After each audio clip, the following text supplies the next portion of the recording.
Welcome back to this week's episode. This is your ghost of a host with the most, Shanna. It's your co-ghost. That's going to be a thing now. Or go-host. Go-host. I like co-ghost better. Go-host just sounds like we don't know how to spell it, so we're pronouncing it so we know how to spell it. What's your name? PJ. That's correct. Hello, everyone. Welcome back to a correct. great week. Is that a quiz? Yep. Just making sure that the amnesia hasn't kicked in again. Gold star. You will call yourself PJ or else. I want to thank everybody for being here this week and for putting your name in for the running for our giveaway. Just want to remind you that this is our last week for it. The drawing we're going to draw on Thanksgiving, so we'll announce the winner during next week's podcast. So with that being said, PJ and I are going to be on the FullSendRejects podcast this week. We were invited, as I mentioned, to their podcast for a historical overview of southeastern PA. It's for their miniseries they're doing on current missing persons. So the cool thing about it is I go over Hawk Mountain again, which is where the Schombacher's Inn Tavern was, where the guy, our first ever serial murderer, serial killer, serial murderer. Killer. How are you going to call it? The typical term is serial killer. May have come from. We go over Native American massacres. We also go over colonial settler massacres, ghosts and hauntings and more. So Anthony also gives a little taste of his own haunting. So be sure to listen into their episode and their future episodes, I guess, because I'm not sure they have how a couple many episodes. Yeah, I'm not sure how many they're going to have for their miniseries, but our episode is all the background in the area for the historical backdrop to explain why there possibly could be this very long string of missing persons currently. So little bit of backstory of what it is that on one trail on one mountain there have been like 8 or 9 disappearances. And so they make a straight line. Yeah. So that's kind of like the basis of where this episode originated and everything. Yeah, it all comes off of Sharp Mountain. Other side of the mountain range is where Hawk Mountain is, so they're all connected. So I actually created this episode as a connection then to the FullSendRejects because I would like to have a longer iteration of that little snippet I gave in the podcast of a massacre that happened called the Massacre of the Conestoga Tribe. Mm-hmm. I horrified Anthony and Rose and Billy with it. It's a story. Yeah, it's gruesome and terrifying, and it paints a very different picture of Pennsylvania in its earliest days. It's kind of similar to what you see in the Wild Wild West. You know, we watch like what Deadwood is that what it's called? Yeah. I've only seen snippets of that show too. But like what you see in those shows is literally what Pennsylvania was in the 1600s into the early 1700s. Kind of crazy to think about. But again, if you want to see how this connects to the missing persons today, I really, really suggest that my listeners tune into the FullSendRejects podcast. They're on Spotify. Mm-hmm. And so their episode this week is PJ and me on there. And then, again, I'm sure they'll have at least one where they go over the missing persons. And I believe Anthony said they're going to have people talking to them that are related to the current missing persons. Yeah, relatives of the missing people. So it's crazy to have that connection, but also to see like something that's currently happening. So this week, we are going to do the massacre of a whole Native American nation, the Susquehannocks, also called the Conestoga, also called the Minquas, also everything else. My references for this week are the following. First off, the Conestoga Susquehannock Tribe website, because the ancestors of this tribe created their own website, which is kind of cool. Also, Lancaster Online, the Pennsylvania Center for the Book, Susquehanna National Heritage Area, Susquehanna River Basin Commission, Uncharted Lancaster, and of course, Wikipedia. Gotta have Wikipedia. I was on Encyclopedia Britannica for a hot second because I used some stuff off of that for our podcast episode with FullSendRejects, but I decided I didn't really need it for my script. Oh. Because it came out of my brain space. Well. I know. Well, we're not doing a big deep dive in the Schuylkill area or Pottsville, which is what I got off of Britannica. We're just focused on the Susquehannock. So, anything you want to say before we dive right in, PJ? I drank a Celsius, so I'm like full of caffeine. I'm ready to go. My references are the script that you shared with me. So Shanna Hayden. And my talk on Thursday with the FullSendRejects. My first-hand account. I'm a little bit of a historian myself. And spending past 7 hours or so tied to a 3-year-old. That doesn't count, but oh, do you feel like you're being threatened? Is like No, you said you're full of energy. I'm not there. I wasn't, but the Celsius is kicking and I'm feeling the caffeine right now. I'm like shaking. I'm ready to go. All right. So a little background, PJ, into who the Susquehannock are. Who are they? Well, they don't exist anymore. They Who were they? Native Americans. Wow, this is sad already. As I mentioned on FullSendRejects, it's going to get worse. Anyway, so Susquehannock were also known as the Conestoga, the Minkwas, and the Andaste. They were an Iroquoian people, and they lived in the lower Susquehanna River watershed in what is now Pennsylvania. Their name from the settlers, technically, means people of the muddy river. So, which still describes Susquehanna today. Yeah. The Susquehanna River is 444 miles long, if you didn't know. And of course, it's named after this tribe, but in their language, they were called the Conestoga. And to them, that means people of the upright ridge pole. Nothing about river at all. No. Well, and there's a reason for that. But it referred to their building practices because they're the ones who created longhouses. Yes. We learn all about those in elementary school and all that. I'm not sure if that's a thing in other parts of the United States. Longhouses were around, yeah. But like I remember they had like pueblos and stuff. So. I remember this particular tribe. They believed in finders keepers. I remember this very clearly from our history classes, where because in a longhouse it's just like literally a long house that everyone slept in. So if you saw like a hatchet or a knife that so and so had down at the other end of the house, if you could get it when they're not looking, it was yours. I love it. So they must be part of your ancestry, tricksters to the core. Wonderful. So we call them the Susquehanna. Well, I shouldn't say we, but the settlers called them Susquehanna because of where they live. But they did originally live up more north because the Iroquois, of course, we're talking the Oneida tribes and stuff. They came from New York. But they did end up moving to southern PA.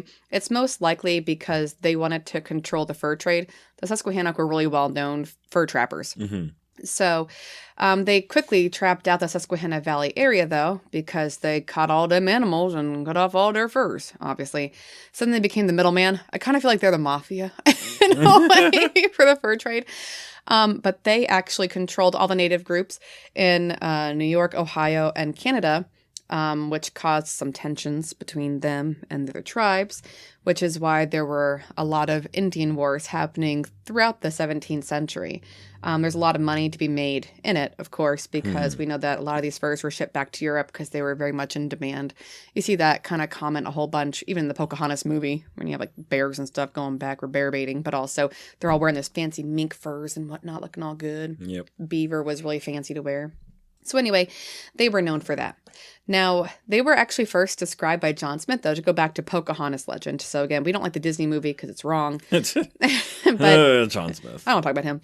But anyway, he did hop on the Chesapeake Bay and he rode it on up. So in 1608, he actually came across the Susquehannocks and he described them, quote, as great and well-proportioned men who, quote, seemed like giants to the English. Huh? So the big old boys. Dang. Yeah. Well, usually it's the other way around. Usually, like, the colonizers of wherever they came from, they were usually like larger than the indigenous people. From what I don't know, because you're looking at these guys who, some of the people who signed up to be on these ships were like originally in jail and stuff, so they had terrible nutrition, But yeah, the trip across the sea probably didn't help either. Well, because like we're talking, it's England, and whenever I do my presentation on John Smith to my 11th graders, I always say the movie got him wrong because he was the shortest, skinniest, darkish red, brown-haired guy you'll ever meet. Like he was hideous and tiny, not blonde-haired and big-chested and tall, like in the movie. But in any case, based on archaeological evidence, they were no taller than an average modern-day American today. But we're talking, this was hundreds of years ago. So 1600s, they were definitely more robust than any of Smith's explorers. Plus, a lot of them were starving down in, North Carolina and stuff. So, But anyway, his fascination with the Susquehannock is actually reflected by the prominent figure that he had drawn on the map of his Chesapeake Bay. It's a drawing of a Susquehannock Indian. And so the one image they actually have over and over on websites of a Susquehannock is the one that John Smith had drawn on his map. Huh. Yeah, he was kind of obsessed with them. So anyway, they held a very high esteem and presence in early American history, especially for John Smith. So do you want to talk about their towns then? Well, let's do it. So they lived in large fortified towns, which the largest of which may have had a population of about 3,000 people. And some of the numbers suggest that the numbers went up to about 5,000. So their communities were located along the Susquehanna, especially in Cumberland, Dauphin, Lancaster, and York counties. They established their towns along the Susquehanna because of the fertile soil and waters that facilitated travel and trade, and also the fish and waterfowl supply. Mm-hmm. And, of course, like all settlements begin around rivers for fresh obvious water, reasons, trade, all that. So towns were composed of longhouses, and they were about 60 to 80 feet long, housed several nuclear families in one house, related through the female line. Which is why a lot of ladies, once they went to Native American culture, never came back, because they liked how ladies were treated versus colonial culture. So the stockaded communities were surrounded by large fields of corn, beans, and squash. Native Americans called these plants the Three Sisters because they grew so well together. Oh yeah, I remember reading about that. I like how you're saying, oh yeah, because you're reading my script. No, like in school. Yes. It's like picking on you. Anyway. Yes. So, they called these... Do you remember why they grew so well together? Corns, beans, and squash? Because, like, the corns were, like, the lattice work for the beans to crawl up, and the squash stayed underneath to kill the weeds. Didn't let the weeds grow. Yes. So, yeah, so they all worked together. And they also planted the seeds with fish, because then they would have extra nutrients. We call this symbiosis. Nom, nom, nom, nom. Working together, living together. Aw. Do we live like the Three Sisters, PJ? Do I twine around you and cough your circulation? Last night you did. I was cold. I was freezing. I wanted to snuggle. Anyway. So, on a side note, the Susquehannock used the cut and burn method of farming. They would chop down a large section of the forest, burn them all down, and plant on the now very fertile soil. After a few years, the soil would be awful, mostly from the corn, and they would move on to another area. I think they didn't think, like, let's catch some fish and just grind it up and put it in the ground. No, let's just go on to a new place. Mm-hmm. You know, because... I mean, that's what we do in the Amazon right now. Well, it's true, but, like, we've learned for farming here, like, you know, we do, like, corn 3 years in a row, then we let it lie for a year. Well, it's the 3-year rotation. So we do one field with corn, then the next field with corn, then the third field with corn. Yes, corn just and then we go back to the first field, because now the first field finally has resources in it again. Yeah. You think they would just do that? But no, let's just keep burning. So they were burning in the villages. Agriculture was still young at the time. I know. All right, anyway. So fun fact, the Schultz site, and I love the name Schultz, it's everywhere. My mom lived on Schultz Road. Yep. But that was the earliest known Susquehannock town in the lower Susquehanna River Valley. Obviously, that name was a German name, because we have to name everything. Yeah. It was located just south of the Washington borough, and it appears to have been occupied between the years of 1575 to 1600. Now, that one had about 1,300 people. Now, archaeological evidence from that trash and burn pit area shows that the Susquehannock had a very diverse diet. This is why I think they were big and robust. We know they had corn, beans, and squash, based on the Three Sisters, and they had lots of corn-based meals, because that made up half their diet. Mm-hmm. But they also ate deer, and bear, and elk, and fish. They also had wild plants, fruits, and nuts to supplement their diets. So it's no surprise they looked humongous to John Smith's men. They had a healthy, rich diet their entire lives. Yeah. And they didn't really need to, you know, travel south in the winter. They could pull up in their nice little longhouses, and, well, big longhouses, and stay warm, because one longhouse could heat up to 80 feet, right? So they were smart about it. They would pack up their food, keep it nice and safe, and live all winter. The nice thing about them, too, is they have some really specific features from their tribe that were taught in general terms in elementary school. So I'll leave the dugouts for you, but I want to talk about the pot that they made. So in terms of specific features, they created a distinctive vessel known as the face pot.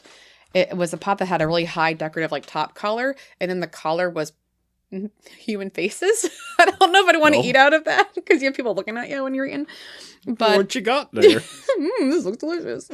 But anyway, if you're the kind of person who, like, sips out of the bowl at the end, whose face am I covering up today? But anyway, it was a common food vessel for mealtime. They would also store, like, small personal items in there, like, you know, needles, fish hooks, spoons, and then other items like antlers, bone, and wood. So there was, like, our cardboard boxes, I guess, with human faces. cases. But anyway, goods like glass beads, iron axes, metal harpoons, and flintlock muskets were obtained through the fur trade with the Europeans. And so as that trade expanded, they started replacing all their native-made items with the European equivalents. So, like, they started using brass kettles. So the face pot started to, like, die out because the brass kettle lasted longer. Yeah. But we still find them, like, in these pits and whatnot. But the cool thing about the Susquehannock is they're very much like I would term like a 21st century type of Native American. They liked having new items. They adopted the culture around them. They like learning about the Dutch farmers and the Mennonites and the Quakers. And they actually even adopted the Christian religion. So many of them started turning to Quaker beliefs or Mennonite beliefs before the 1700s, before 1700s. So they're very much like a forward-thinking group, which I thought was kind of cool. But anyway, you want to talk about the traveling down the river. Yeah, so in terms of movement, traveling up and down the river, they used an extensive system of walking paths and dugout canoes. Made from hollowed-out logs, dugouts were more suited to the swift and rocky Susquehanna River compared to the more fragile birch bark canoes that were more commonly used by many other northern Native Americans. Though too heavy and slow for long-distance travel, dugouts were ideal for fishing and carrying cargo and people across the river. Most dugouts were less than 20 feet long, and some were reported to be 50 feet or larger. Isn't that cool? 50 feet long. Crazy. What's it called? Is that a rowing group? Row. Oh, yeah. Maybe they invented it. Yeah, the rowing teams that you see for colleges and stuff like that. So there's evidence to suggest that they may have been sunk with rocks when not being used to keep them from drying out and cracking, and perhaps to hide them from potential thieves. I think that's kind of cool. Yeah. Like, hide these so no one else can find them. And then, strong rains come and wash them away. Oh, whoops. We'll just dig out another one. Gotta cut out some more now. But, like, they're always mentioned, and you see them in these movies with Native Americans who never would have used them because they're a different tribe, very different area. Yeah. So, again, like, most of our images we have of Native Americans come from, I feel like, the Susquehannock area. Yeah. And that's something that we don't picture a whole lot of these days. Is like, back then, a tree was so big you couldn't wrap your arms around it. So you could, fell a tree, hollow it out, and turn it into a boat because you could sit inside of a hollow tree. They were that big. That's crazy. And, like, how long it would take to cut down that tree, though. Oh, my gosh. Based on us trying to cut down one tree last weekend. With a 10-inch chainsaw. It wasn't even that bad of a tree. Yeah, don't use an 18-volt chainsaw to try to cut a tree that was less than a foot in diameter. We ran out of a battery. Hey, we got it down, though. We did. We got it. Anyway. So, nothing great stays, though, of course. You have this great group. But by the 1670s, their population had gone from that original 5,000. It had sharply declined because of disease and war. Mm-hmm. We already know that smallpox epidemics were a big problem. Oh, yeah. Because it wiped out whole communities. And the frontiersmen had learned that if they gave smallpox-infested blankets to Native Americans, they'd die. They didn't understand how it worked, but that was kind of cool. They would not get that land. Yeah. But anyway, there are also lots of wars between tribes. Obviously, the Susquehannock were not well loved by the Lenape because they controlled the fur trade. So the Shawnee and the Lenape tended to attack them. So they had that going on along with the colonial skirmishes, people kind of coming in, massacres here and there, whatnot. So they did move down to Maryland very briefly for safety, but they were forced out and they moved back to PA. So by the 1680s, a group of Susquehannock and Seneca decided to establish a settlement on the Conestoga River, which is not the Susquehanna River, in case you're wondering. Mm-hmm. But it's in present-day Lancaster County, PA. So if you know anything about, like, the Amish. Hershey. If you see pictures of Amish, it's probably from Lancaster. Yeah, Hershey's down in Lancaster, too, that area. Yep. Mannheim is in that area, too. So that it became known as Conestoga. So the population there continued to decline, though. So by the next 100 years, 1763, we're down to like 20 people. And so you're wondering, why is a scary podcast discussing Indians or Native Americans or Conestoga or whatever you want to call this group of people? It is because they are horribly massacred, the last 20 of them, by a group called the Paxton Boys. So while there are a significant number of indigenous people alive today of mixed Susquehannock ancestry, the Susquehannock as a distinctive cultural identity is completely extinct. They are not recognized anymore because every single Susquehannock of pure blood was dead. at that point. So people who had mixed histories, we'll talk about, like, why we might have like a half Susquehannock, half white settler. There are ancestors of Susquehannock. There is no true Susquehannock at this point. Wow. According to paperwork. But if you read their website, the Susquehannock say, like, we're here, we're here, but on that day they were marked as extinct. So let's look at Conestoga town then. And yes, this is where the Conestoga wagon is created, that area. Okay. No, they did not make the Conestoga wagon. They were long dead when that came into being. Just saying. But it's that same area. So again, our tribe was annihilated about 100 years. No, maybe about 80 years before the Conestoga wagon is invented. Okay. So they were, because it was made by Mennonite and, Amish people. But anyway, so in the late 1680s, a group of Susquehannock and Seneca established this village.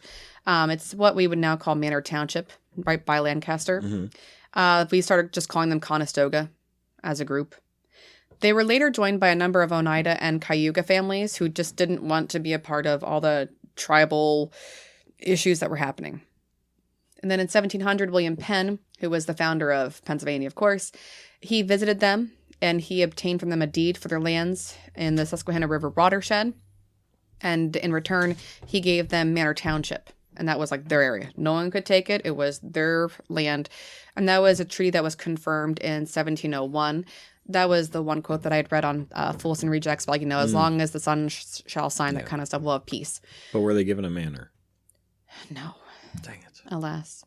Well, they started to build cabins with plank wood like we did. Because, again, they adopted 21st. I keep calling them 21st century people, but, they adopted, like, the modern ideas of the day. But anyway, for the next few decades, Conestoga town, as it became known, became a really big, important trading feature. So everyone visited there, not just Native Americans. They went there for negotiations, and that was between Pennsylvanians and the indigenous people. So, like, it was a big area. Now, its importance, though, wanes as the fur trade tends to move a little more west because we were over-trapping, as I mentioned. So the population then in that 80 years declines due to outmigration. People are just leaving. Of course, they are becoming impoverished because they have no more hunting lands because the frontier's been taken over. They became increasingly impoverished and dependent on the PA government, where they're getting, clothing and food. They start tending small gardens. And even by the 1740s, so 20 years before the massacre happens that I want to talk about, Seneca became the dominant language. Only a few people actually spoke Conestoga. Yeah, like even at this point, it seems they've become a shadow of their former selves. Yep. And they called it the ancient tongue. So, yeah. So in that 60 years, they adopted all the customs of their Mennonite and Quaker neighbors. They abandoned native clothing completely because, wearing heavier clothing kept you warmer in the wintertime. Who would have thought? They started building cabins out of wood planks, not what they used to do with the log cabins. They hunted with imported guns. They cooked from their iron and brass pots. Of course, they are tending vegetable gardening, they're fishing, and then they start making woven brooms and baskets that they start selling to neighbors at markets. So they find a way to kind of adapt themselves into the culture. So apart from their physical resemblance that looks Native American, you wouldn't know. You'd be very hard-pressed to see anything Native American about them because they were really amalgamating to the colonial culture. Yeah. And that's really important, that they've been adopted into this culture. You have to understand that because they remained neutral during the 7 Years' War and during Pontiac's War. Okay, so they are good people. They're bartering brooms and baskets and fish. All right? They're tending their gardens. They're living in their town. We just want to be us. Yeah. They're living by their Quaker ideals because now they're becoming Christian. They're pacifists. By 1763, only 7 men, 5 women, and 8 children actually even lived in Conestoga town. That's it. Okay, so you have to have that background. For all intents and purposes, they are colonials. They just look different. Yeah. But then, the Paxton boys destroy everything. And this is where the sad part begins. Now, what do you remember from our FullSendRejects episode? Oh, it's bad. It's terrible. It's bad. It's bad. It's very, very bad. What happens? You give me a little. So, like, how much do you want me to go with? Because it's okay. I have all scripts, so whatever. Yeah, I know that 50 to 100 people ride out, and they round up like the final 20 some odd Native Americans, and not only kill them but mutilate them. Yes. So you're putting two different stories together, but yes. So, oh, yeah, because they get away. Yes. Yeah, some of them get away. In December 1763, the Paxton Boys, in response to raids by the Lenape and the Shawnee, decided they were going to attack Conestoga town, in the mistaken belief that the inhabitants were aiding and abetting the attacks. Now, the Lenape and Shawnee did not live in Conestoga town, as I mentioned. Mm-hmm. Not once did I say their names. Actually, the Lenape, as I said, was one of the tribes that was in near constant battle with the Susquehannock because, again, they were jealous over fur trading. So technically, this makes the Conestoga allies to the frontiersmen, who are now going to come annihilate them. So the Paxton Boys slaughter the 6 Conestoga that they find in Conestoga town, and they burn it to the ground. Now, you mentioned 14 of the Conestoga had been absent. They didn't run away. They were actually out. They were out doing things. Yeah, they were out selling things. And so they were given shelter in Lancaster. 2 weeks later, though, Paxton Boys come again and kill them. So that is going to be something we're going to dive into pretty heavy. But I just want to kind of get that out there for our listeners because it's going to get pretty gruesome. So before the attack, there were officially 22 Conestoga. The Paxton Boys killed 20 total. That means there's 2 left. So one thing I did not mention on the FullSendRejects podcast is there's actually 2 Conestoga that were not accounted for. And no matter how hard they tried, the Paxton Boys could not find them to kill them. Their names were Michael and Mary, and they were the only 2 Susquehannock that we know survived the massacres because they were living on a farm. The farmer was named Christian Hershey. Hershey, of course, you know that last name, right? Yep. And they lived near Lidditz, Pennsylvania. So they were out there working, that kind of thing. They were like, I don't want to say indentured servants. They were just living on the farm and helping out. Yeah. And hired hands. Yeah. When the Paxton Boys heard that there were 2 on that farm working, they actually were hidden in the basement of that farm until the Paxton Boys left. Wow. So they had tried killing these 2 people too. But their burial on that farm marked the end, then, officially, of Susquehannock. Mm-hmm. So that's why they believe that there might be Susquehannock out there. Maybe Michael and Mary had some. We don't know. Again, they didn't really keep good records, especially Native Americans back then. Yeah. It actually took 15 years for this entire story to be like proliferated around Pennsylvania. And yeah. So before we discuss the mass, disgusting, horrible, wretched event that happened, I want to discuss the underlying cause of why men would feel the need to hop on horses and go obliterate 20 very nice people. It can all be traced back to over a decade of increasingly violent clashes of American settlers, or I should say English settlers and Native Americans. So they were both fighting, of course, for land, as we mentioned. You know, when you don't have a land, you can't hunt.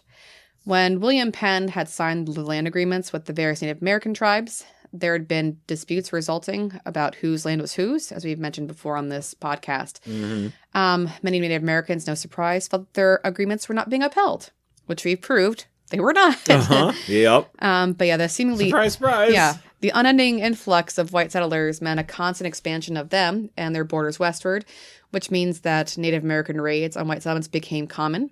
Now, of course, there was pressure to raise a state-funded militia for protection, but it couldn't be avoided.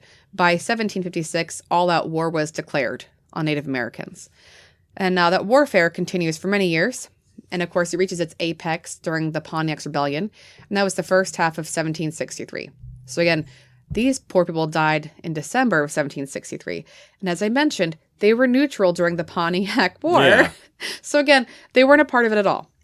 Now, the Ottawa Native Americans, they did launch a devastating campaign against British forts and settlements in all the backcountry areas, kind of like where we are and even more westerly. So from June to July, 6 British forts were captured by the Ottawas, who were eventually halted just outside of Fort Pitt. Now, Edward Shippen, who is the founder of Shippensburg, of course, wrote to his son, quote, "Savages will soon make inroads through the whole province, burning and destroying everything as they go." So again, some Native Americans were very, very bad. Under these conditions, the Paxton Boys were formed. So they were angry. They were also desperate. And they have witnessed the death of family members, right? So like we have like that. I understand their anger. But the killings that they did were a result of fear and desperation. And it was taken to extremes.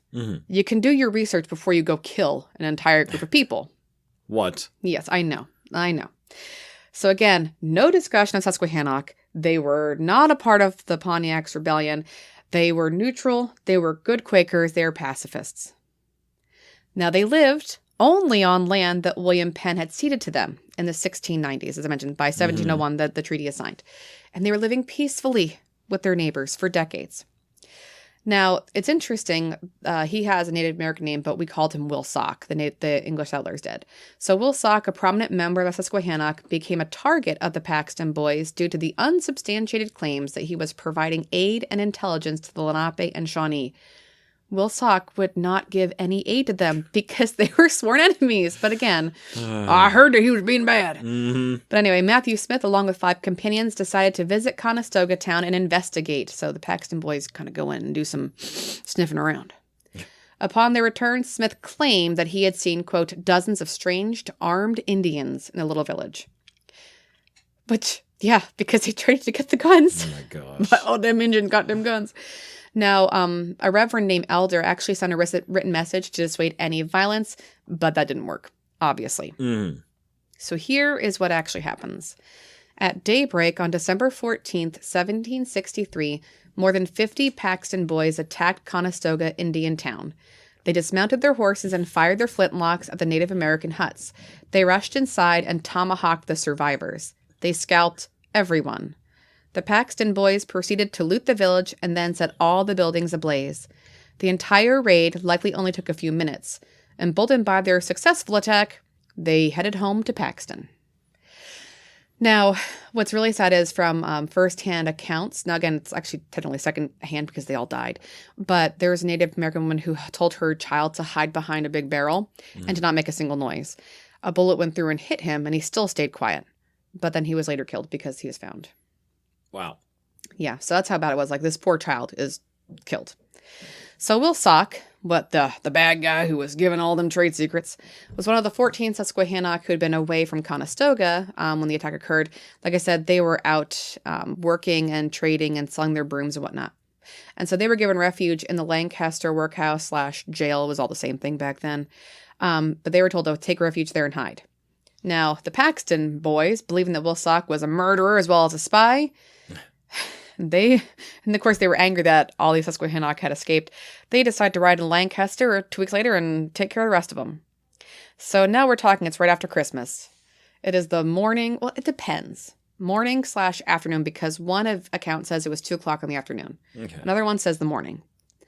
So still daylight. The daylight of December 27th. It is now between 50 and 100 rangers. So we have doubled almost our numbers. They once again head south. They reach Lancaster's snow-covered Queen Street at 2 p.m. or by 2 p.m. They dismount at the sign of the White Swan. They gathered their weapons and they walked down King Street. When the Paxton Boys reached the workhouse, they encountered Sheriff Hay and Coroner Slough. However, as the rangers approached, the 2 men stepped aside without any protest. There is a possibility, and it's unsubstantiated, but there's been much discussion that either those men were afraid of a huge mob, which is likely, or they were complicit with the crime.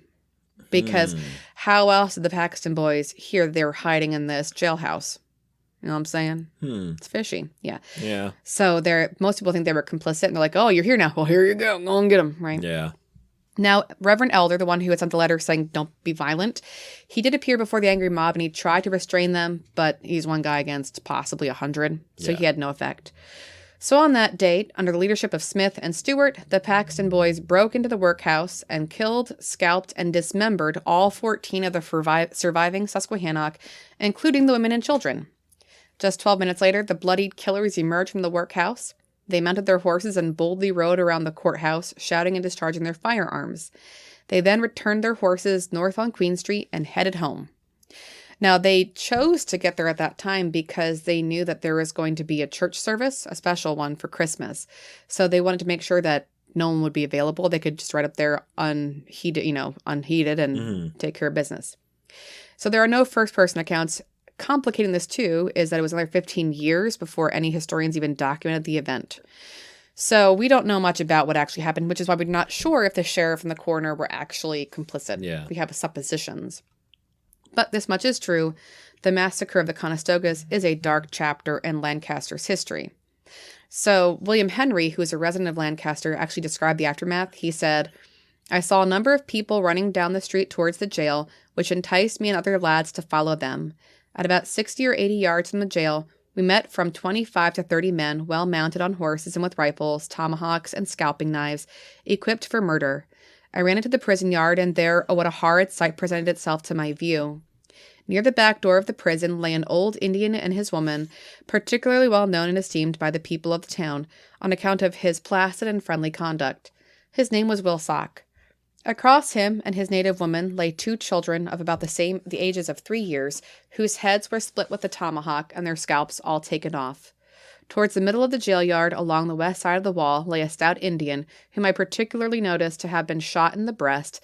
His legs were chopped with the tomahawk, his hands cut off, and finally a rifle ball discharged in his mouth, so that his head was blown to atoms, and the brains were splashed against and yet hanging to the wall, for 3 or 4 feet around.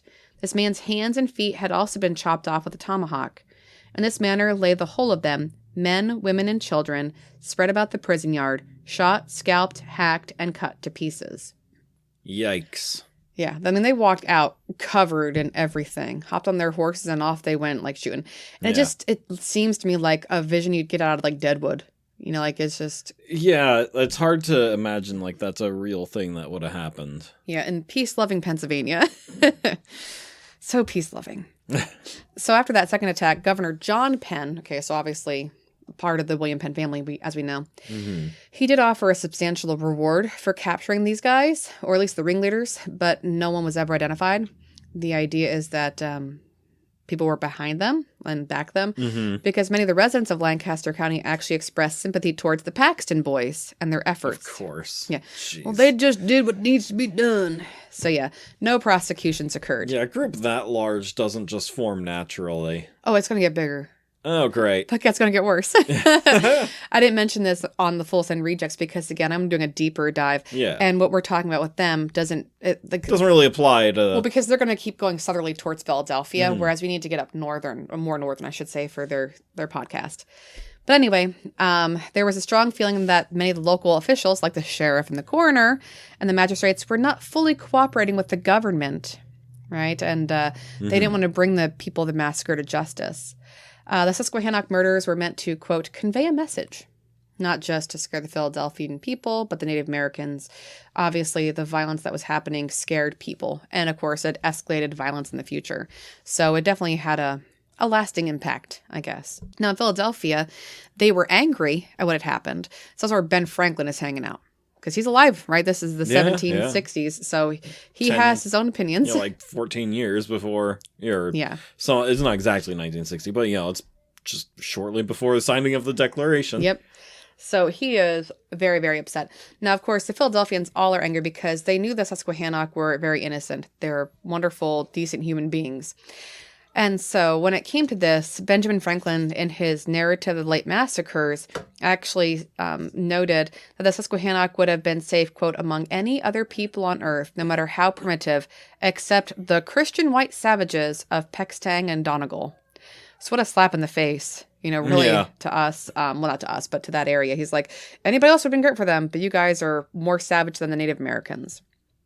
And of course, Reverend Elder, who could not stop the group, he wrote to Governor Penn January 26, 1764, so a month later. He said, quote, the storm which had been so long gathering has at length exploded. Had government removed the Indians, which had been frequently but without effect urged, this painful catastrophe might have been avoided. What could I do with men heated to madness? All that I could do was done. I expostulated, but life and reason were set at defiance. Yet the men in private life are virtuous and respectable, not cruel, but mild and merciful. The time will arrive when each palliating circumstance will be weighed. This deed, magnified into the blackest of crimes, shall be considered as one of those ebullitions of wrath caused by momentary excitement to which human infirmity is subjected. And then he later says, if an Indian injures me, does it follow that I may revenge that injury on all Indians? It is well known that the Indians are of different tribes, nations, and languages, as well as the white people. In Europe, if the French, who are white people, should injure the Dutch, are they to revenge it on the English because they too are white people? The only crime of these poor wretches seems to have been that they had a reddish-brown skin and black hair. So I just think it's, even back then, he recognized, he's like, it's not fair. We're going to kill some innocent people just because we're mad about the Ottawa? Yeah. That's just ridiculous. So to put in context, in 1600, there were 5,000 Conestoga. By 1700, there were 300 left due to disease and intertribal wars and colonial skirmishes. And then there's 0 after 1763. Yeah. Okay. I also hate when people say, like in that quote, like, well, in private life, they're fine boys. And it's like, well, no. I know what he's saying. What he's saying is like, you can say that about people. Mentality takes over people is what he's saying. Yeah, but like, when you see someone chopping off someone else's hand, that's when you know, like, I'm out. Yeah. You know, but they stayed. He's like, you can say they're nice people in private, but they did this in public. Yeah. So I mean, like, it even says, like, you know, at some point they're going to be, you know, how do you word it? Like, their crimes are going to be, you know, considered someday, i.e., like, you know, at least they'll be in judged the afterlife. At some point. Yeah. He's like, so, but after that massacre, like, after they destroyed, I mean, decimated, you know, demolished those poor innocent human beings, they went straight to Philadelphia. And so as they are marching pretty much to Philadelphia from Lancaster, they gain momentum, both in size and in public attention. The number of people now builds to 250 strong. So there are a lot of people who are behind them. Yes. And their infamy is growing as they travel closer and closer to Philly. They heard that 140 Native Americans in the region surrounding Paxton fled to Philadelphia for sanctuary. So we're not sure if that's actually true, but the Paxton boys are heading to Philadelphia to kill them Injuns. Mm-hmm. How dare you go hide there, right? So when they get to Germantown, which was then a town independent of Philadelphia, but I think now it's been absorbed into Philadelphia proper, it was a landmark event. It was the first physical standoff between the citizens of what was becoming an increasingly divided state. So you had frontiersmen and women there against Eastern Pennsylvanian, and they both have very different mentalities about Native Americans and how to deal with the Indian conflicts, as they put it. So they were finally kind of like toned down.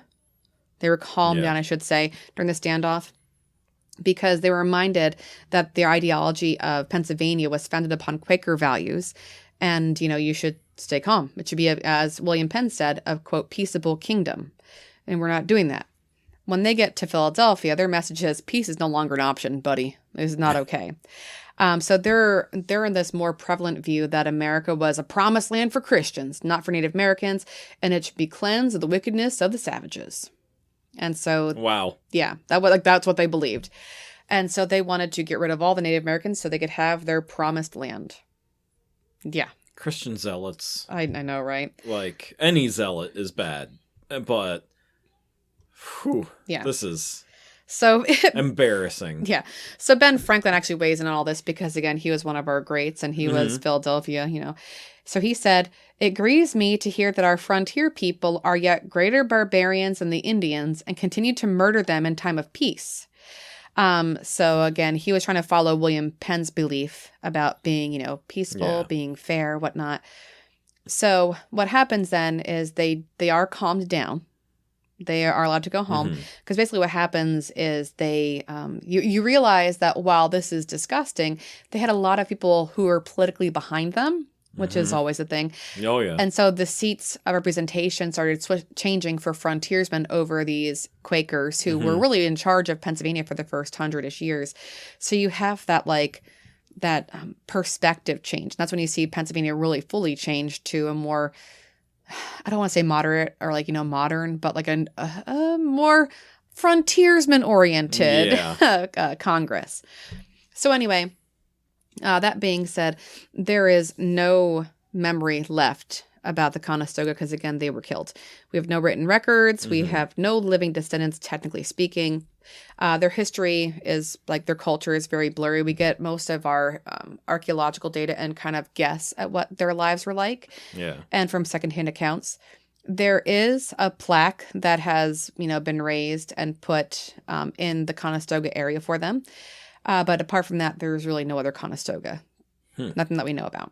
So I mentioned earlier that Ben Franklin had a lot of comments on this time period.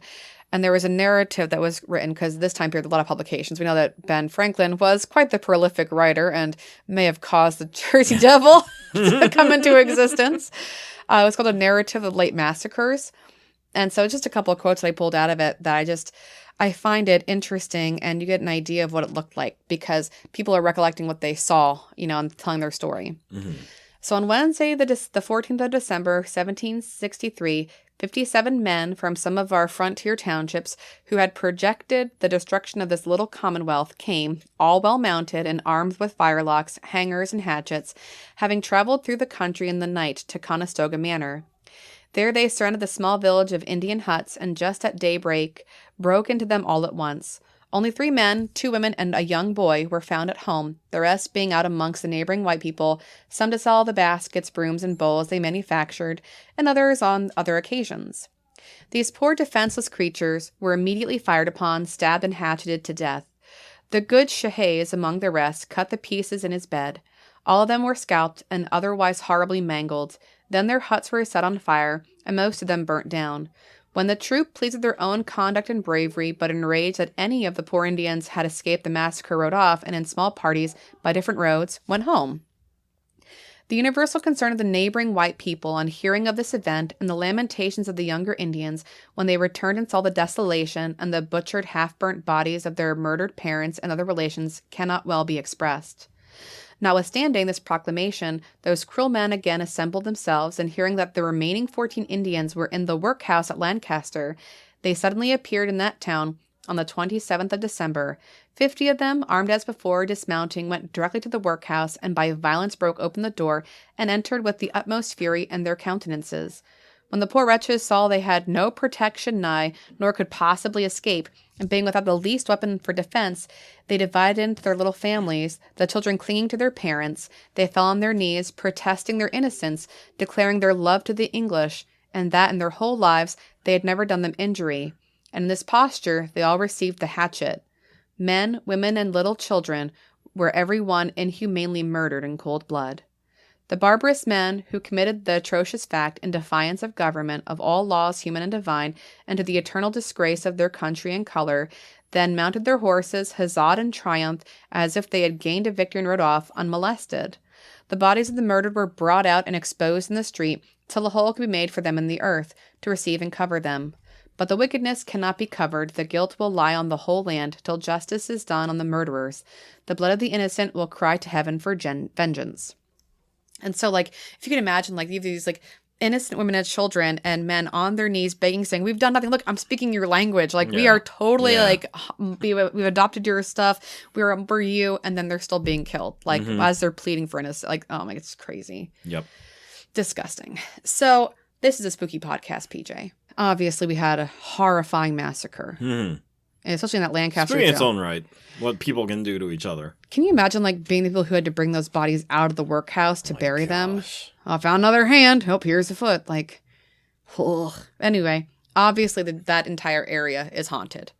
So, do you want to hear about the hauntings? Sure do. All right. The jailhouse and the area around it, it's been converted to the Duke Street Garage and also the Fulton Theater. Oh. Yes. My. Well, why not? They're both said to be haunted. Some reports say that you can still hear the piercing screams of the Conestoga echoing throughout the building. Wouldn't that just be That's happy? Great. That's just working on your car, It's a parking garage. A parking garage. Yeah. But anyway, that isn't the only tragic tale to occur. That's even worse. You're walking through, it's middle of the night, to find your car, and you bloop, bloop, unlock the door, and you just hear, ah! Who's that? It's terrifying. Oh, boy. Between 1834 and 1851, 3 men were hanged inside its walls while operating as the county jail because public executions were made illegal. Not to mention, the Fulton also was briefly used as a place to house wounded soldiers after the Battle of Gettysburg. So, a lot of, dark history there. So you have men who were hanged there. You have wounded soldiers dying there because we know we were already at Gettysburg, chopping of limbs and whatnot. And, of course, you have in the past this horrible massacre. What happens in the Duke Street Garage?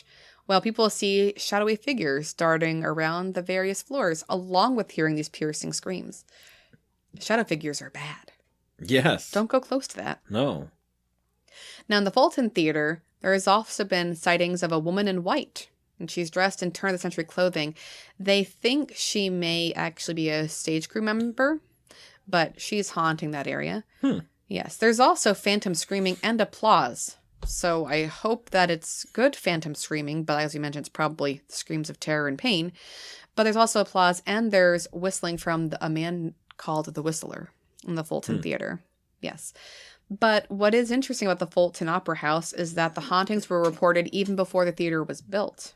So, just saying, some of the original reports of hauntings go back to the late 1700s, less than 100 years after people were killed there. They're already seeing started figures, they were hearing screams and whatnot. Yeah. So it has always been there, will always be there. It's a very dark area. Yeah. What are your thoughts? I mean, that kind of bad energy is definitely going to generate something. Oh, man. Like, because the first time I heard about, like, the applause when I read that as I skimmed the document, I was like, is that the Paxton boys, like, proud of themselves? Oh, my gosh, you're right. Oh, that's terrible. Yeah. But it's, ugh. It could be. You may hear some guns going, yeah, we got them. Woohoo. What do you do? Like, say, congratulations, 50 guys took out, like, 14 innocent. Do you feel good now? Do you feel like a big man? The overkill, too, in those discussions freaks me out. So, but they did have their bodies buried there. But, again, they had to move the bodies at one point because they're putting in new stuff. And so their bodies were taken elsewhere. I couldn't find records of where they actually reburied them, which also could cause, some more hauntings because of the desecration of that. Yeah. So and if they're dismembered, like if they missed anything, they're still like there. Well, anyway, if you want to know how this matches the full Send Rejects mini episodes, you gotta hop onto Spotify this week and listen to their episode for more fascinating but also sad Native American history. We also talk about Hawk Mountain and some stories from Sharp Mountain as well, which will connect into the missing persons. So who's taking them? Is it angry Native Americans? Is it Bigfoot? Is it the Jersey Devil? No. It is not the Jersey Devil. How dare you? It could also be mining. It's definitely that little feller. No, the Alba Twitch. They wouldn't give him his delicious apples. But anyway, I hope you learned something. Please don't forget to get your name in the running. Please text me, email me, Facebook us, comment on the stinking picture. But we are going to draw a name on Thanksgiving, and we'll announce it on Sunday, our next episode. We're going to have Jackie on. She wants to tell her personal stories of the Winchester Mansion because she heard our episode. She's like, you guys, you didn't even ask me. And I'm like, really? I commented, Jackie, listen to the whole episode. I said, Jackie, I want your thoughts.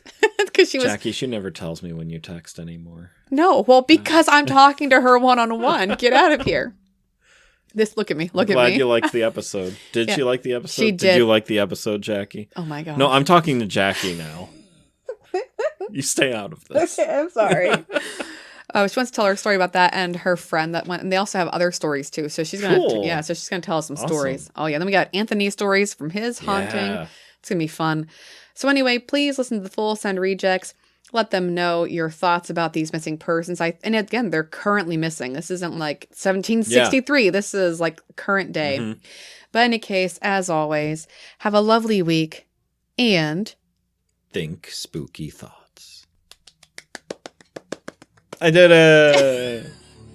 I said the thing. Jackie, if you're listening. Have a great week, Jackie. That just sounded creepy. Have a great week, Jackie.